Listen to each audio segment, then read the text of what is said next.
cloudy night in the low 60s and you're half asleep on the couch, alone in your living room illuminated only by the glow of a television. Your small Massachusetts home rattles in the howling wind outside, and the jingle of a local station ID is drowned out by your slow descent into deep sleep. You close your eyes for a moment, but just as you do, a sharp alarm jolts you awake. It's the emergency alert system. A severe weather warning, but this isn't just any weather warning. No, there's something off. Someone at the station is trying to warn you of, well, it's telling you not to look outside now. For what reason? What could be out there?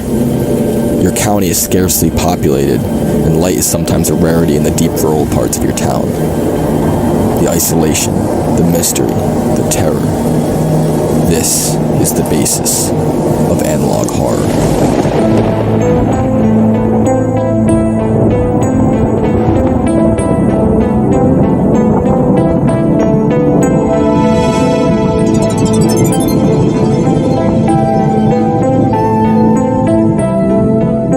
My name is Aidan, and today Pat has brought me on the channel to talk about something I am very passionate about, a mysterious genre called analog horror. If you've heard of this series, or maybe this one, then you know exactly what we're about to get into. Today I want to take you down the rabbit hole of analog horror, from its history to its themes, starting from the very beginning and the rather cloudy origins of the genre. Well, without further ado, let us take the dive into the world of local programming and emergency alert broadcasts. What exactly is analog horror? The history of analog horror is perhaps as old as the history of the found footage genre itself. Theoretically, you could trace the origins back to the Blair Witch Project and other early found footage horror films, following the path up through Marble Hornets and to the modern day genre we call analog horror. First, however, we'll need a way to properly define the boundaries of the genre. So for the answer to what is analog horror, here it is. Although do keep in mind that these definitions aren't necessarily rules, and something that falls outside the realm of these parameters may still be considered analog horror. At any rate, let's start at 1, a form of storytelling depicting a pre-existing visual medium, usually one that is analog in nature as its basis.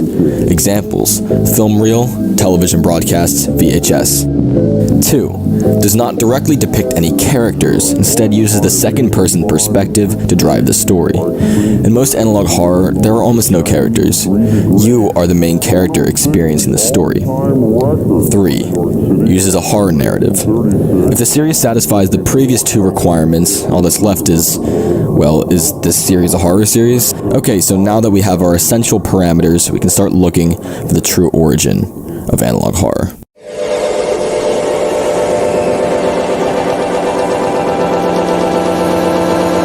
Enter CH/SS, the first analog horror series on YouTube. The reason I make this distinction will become important later on. For now, let's examine the series created by Turkey Lennon III back in January of 2016. CH/SS is far more akin to alternate reality games of the time than to analog horror, but it was the first to use those tropes while also breaking into new ground with the use of television broadcasts. The premise of the series revolves around a drug company airing what seems to be prescription guides or other information regarding this mysterious medicine.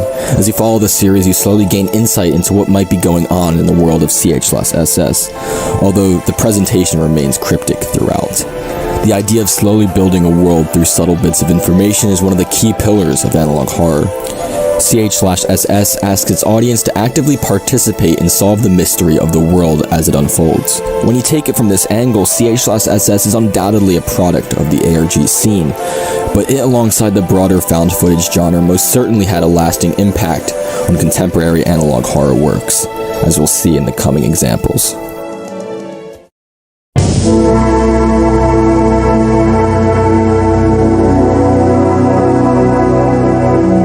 In October 2016, Troy Wagner, the creator of the original Slender Man horror series Marble Hornets, would upload a rather peculiar video to YouTube titled ECVA 1. This began one of the earliest and also largest analog horror series, though, like CH/SS, it was created within the sphere of alternate reality games, and sometimes isn't even considered true analog horror. ECVA takes on the same mystery approach that CH/SS implements, though ECVA does it in a much more compelling way. Our main character, Hawkins, has begun receiving signals from the supposedly defunct television station ECVAnet, though he's only been able to pick up these signals through an abandoned property he's inherited. The most interesting aspect of ECVA is its visual style, which seems to reference a sort of early 2000s computer software aesthetic. It isn't particularly realistic, but it gives the impression that this station is underground and defunct. The feeling of isolation is strong in this series. Couple that with the fact that these signals can only be received in a creepy abandoned house makes the series that much more terrifying. I won't spoil much, but it gets weird. An ad for a drug called Preaxin, concept sketches of a kid's animation, and perhaps the creepiest of all is this emergency broadcast telling you that there will be a knock at the door and that you shouldn't open it. Normal ECMA service has been interrupted to bring you an important service announcement. There will be a knock at the door. Do not open it. I honestly think this single line has come to define so much of modern analog horror. But overall, you get the sense that this is a small, rural town crippled by a mystery of eldritch origins. Something isn't quite right, and you're all alone in solving this mystery.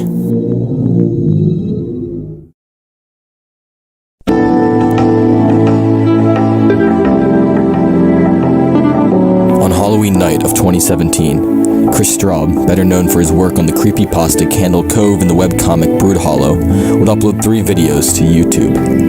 You Are on the Fastest Available Route, Contingency, and finally, Weather Service. These videos would be uploaded to the Local 58 YouTube channel and begin a new era of analog horror. To many, this is where the scene truly begins. Despite only being uploaded in late 2017, the original publishing date of these 3 episodes go all the way back to 2015, making it arguably the first real analog horror series. The first 3 episodes were uploaded to Chris Straub's website before the series migrated to YouTube. The story begins with the first episode, Weather Service.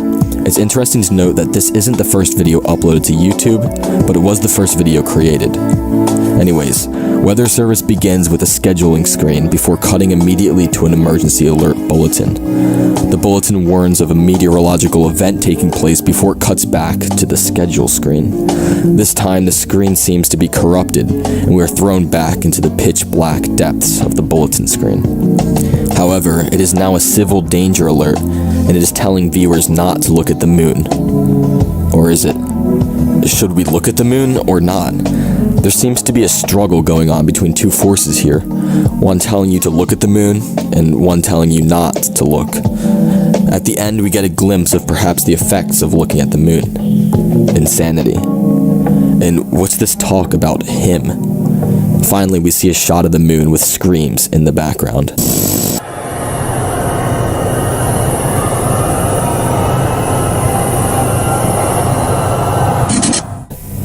Okay, let's digest this.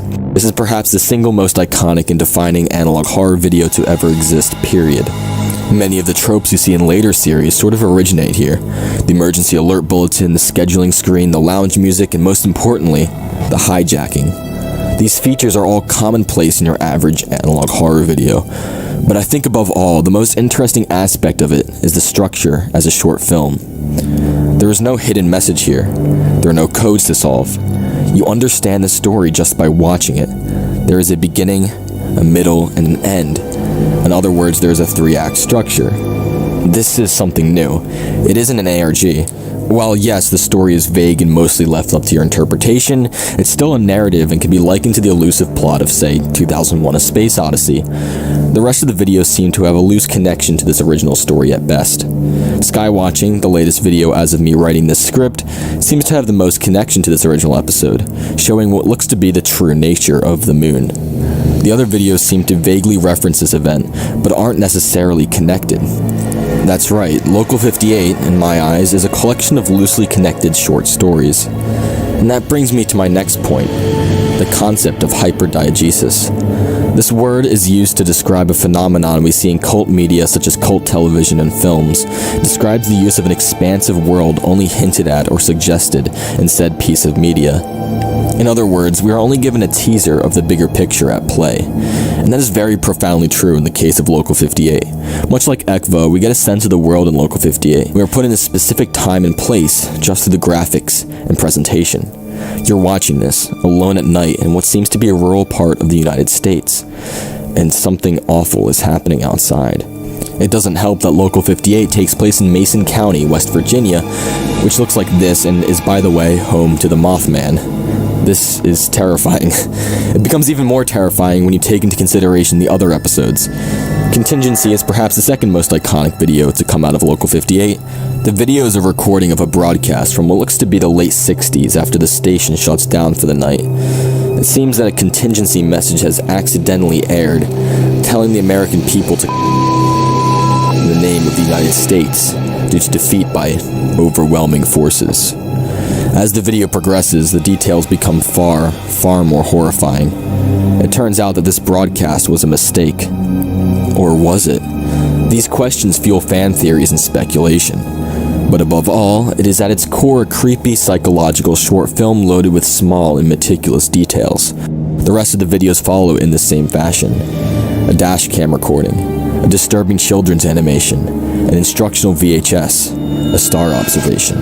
They all center around a concept, and a concept that is then deconstructed and warped into something terrifying. But there's one major drawback to Local 58, and that, of course, was the production time.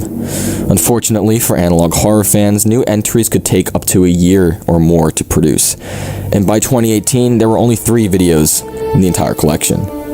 But things would soon change for analog horror.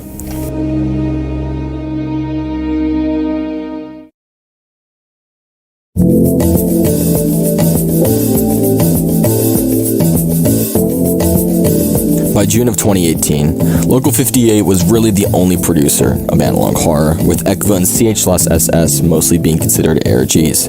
A few short videos existed as fan creations of Local 58, but there was nothing substantial. There was no analog horror community, at least not the one we know of today. However, everything would change on June 29th, 2018. A small channel with less than 50 subscribers called Channel 7 would upload a little video called Alpha Alert.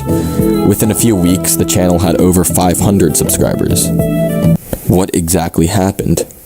The first entry of Channel 7 was by no means a masterpiece. It was derivative of Local 58's weather service and barely even had a 3-act structure. It was more of a novelty than anything. But it hinted at a story far beyond what was shown in that 1-minute clip. What was an Alpha Alert? Who or what was the missing subject? Why is this happening in Bucks County, Pennsylvania? From this short clip, we are hinted at an expansive mystery to come. To add on, within a month, 3 more videos were uploaded to the channel. Compare that to Local 58's year-long upload time, and you've got yourself a recipe for success. Season 1 ended just 2 months after its original debut, culminating in a short film called The Interloper. That's right, the entirety of Channel 7 was an ARG made to promote this short film, but in the end it became the catalyst to push this short film into an expanded multimedia franchise. The Tempest universe, as it later became called, featured short stories, alternate reality games, and short films, all created to tell an expansive story. It began with Channel 7 and The Interloper, a specific story in the universe taking place in Bucks County, Pennsylvania. The Interloper seems to be an interdimensional being similar in appearance to Slender Man, hailing from a place later revealed to be called the Other World. The Interloper had the ability to hijack televisions and transmit red spectral frequencies, which would be fatal to look at. This was just one example of the many creatures of the Other World. Channel 7's influence cannot be understated. By the end, it had amassed over 10,000 subscribers, and again, this was only in the time of 6 months. Channel 7, though, was just a counterpart to the Tempest universe at large. It wasn't standalone per se, but every video acted more like puzzle pieces. The influences of the series range from the obvious Local 58 to ARGs and web series like Marble Hornets and Tribe 12. It was a bit all over the place at times, but its incessant mystery and hint at a larger universe kept audiences coming back for more.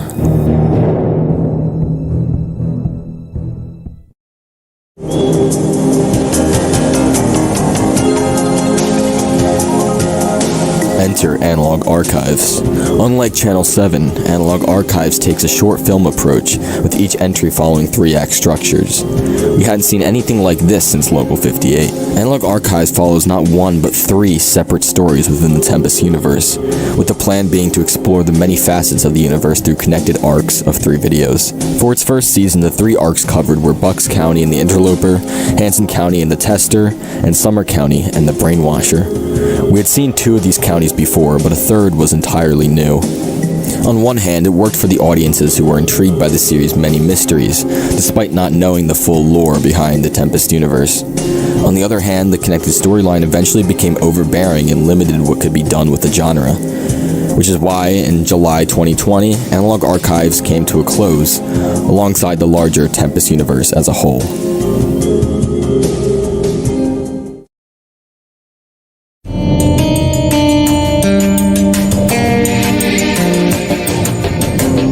In the summer of 2019, the first collaborative analog horror project hit YouTube. Titled The Minerva Alliance, the series took notes from the series that came before it while also borrowing notes from the infamous SCP Foundation. Instead of anomalous creatures, the items of interest were tapes depicting strange events or eldritch monsters. A disturbing game show recording, a sorority initiation tape, and perhaps my favorite entry, an emergency alert broadcast depicting an anomalous weather event. The ident screen in particular works wonders to putting you in a specific time and place. The Ad Council video does the same thing, with a realistic splicing of television programs in between. Recall now. All across America, people get together with friends and family to spend time with one another and share some of life's most treasured moments.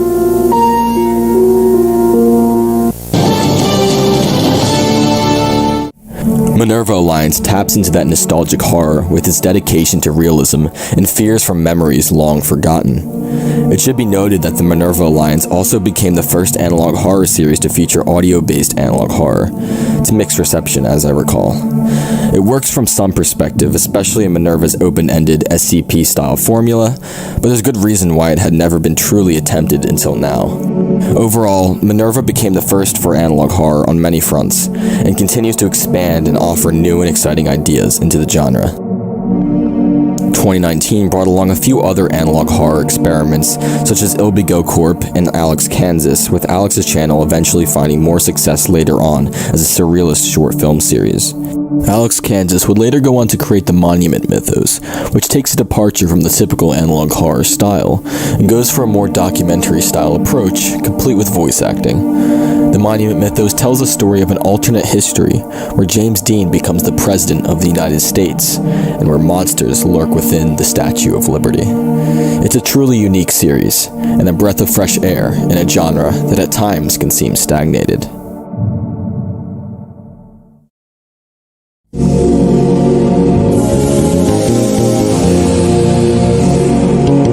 And then, in November 2019, we were hit with a bombshell. Little did we know that the next major analog horror series was upon us. Gemini Home Entertainment offered the antithesis of Local 58. Instead of entirely television broadcasts, Gemini was entirely VHS tapes. From the first few episodes, we get a sense of the world of Gemini, with hints of eldritch monstrosities of cosmic origin. While the formula is almost unchanging from video to video, the subject matter is presented in fresh and original ways, with climaxes being jaw-dropping and exciting. Gemini follows the 3-act structure for most of its uploads with few exceptions, and its fairly periodic upload schedule has allowed it to grow tremendously in the years since its creation. Furthermore, the series has pushed the boundaries for what is possible in analog horror with entries like Lethal Omen, with a video game created for the sole purpose of this particular entry, or Advanced Mining Vehicle, which shows us footage from the perspective of a mining drone digging into an infestation beneath the Earth's surface. Gemini Home Entertainment communicates its story through a few core ideas that are expanded on in each entry. There are wood crawlers, gardeners, nature's mockery, and the elusive iris. These are equivalent to Gemini's characters, and I believe this is the main selling point of the series. The entertainment factor comes from learning more about these entities and figuring out how they fit together, or how they operate, or what their goals are. These characters, per se, also have very iconic cephalopod designs that harken back to traditional Lovecraftian imagery. There's a plethora of fan art that exists for these entities, which I believe further pushes Gemini's popularity. Furthermore, the many companies showcased in the series have fueled fan theories even more, providing a basis for figuring out exactly what on earth is going on in the world of Gemini home entertainment. Gemini is a masterclass in the popularization and marketing of analog horror, and has managed to capture the viral techniques of Channel 7 without sacrificing quality. The visual effects, lore, and sense of isolation most certainly keep audiences coming back for more, and any fan of analog horror will appreciate the dedication and immersive nature of this series.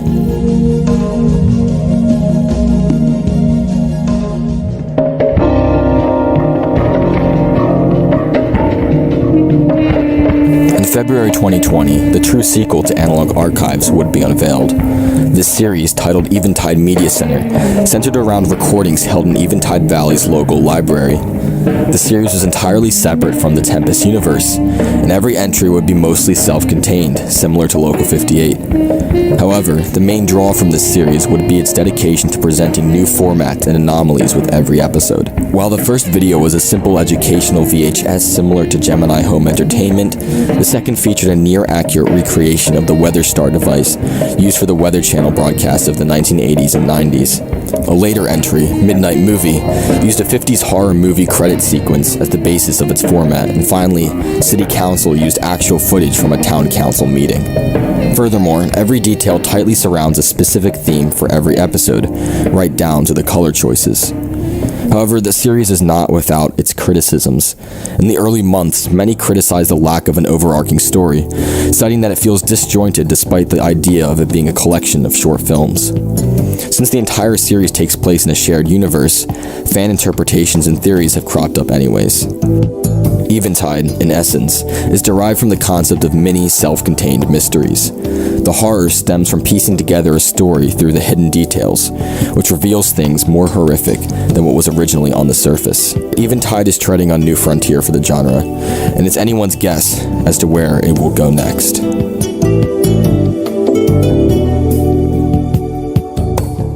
Analog horror is a very young genre. The community itself is only about as old as Channel 7, and the few series discussed here have all begun within the last 5 years at the greatest. But despite many saying that the genre has completely stagnated, it continues to grow. Many continue to disregard the genre entirely, writing it off as merely Local 58 knockoffs. But if you take a second to look at the many influences these quote-unquote knockoffs have, calling them all Local 58 ripoffs would be disingenuous. This is a genre, and a new and exciting one at that. And that's where I'd like to leave us. New series are cropping up left and right, some good, some bad. And honestly, I can't wait to see the new concepts people come up with. So go out there and start making something. Immerse yourself in your surroundings. Go out for walks at night, drive through the back roads, watch some scary movies. I'm sure you'll find something worthwhile. Thank you so much for watching. I hope you enjoyed that deep dive into the world of analog horror. And special thank you to Pad for hosting me on the channel and allowing me to ramble on about a niche horror genre for 20 minutes. It's always appreciated. You all are probably huge fans of strange music and vaporwave anyways, so I can assure you that analog horror is going to be right up your alley. And if you're interested in my content, go on over to my channel, Aidan Chick. There'll be a link somewhere around here. I make videos on future funk and honestly anything I find interesting. And of course, you can catch me on Twitter or at Aidan Chick TV. Well, that's about it, and I'll see you guys around. Bye.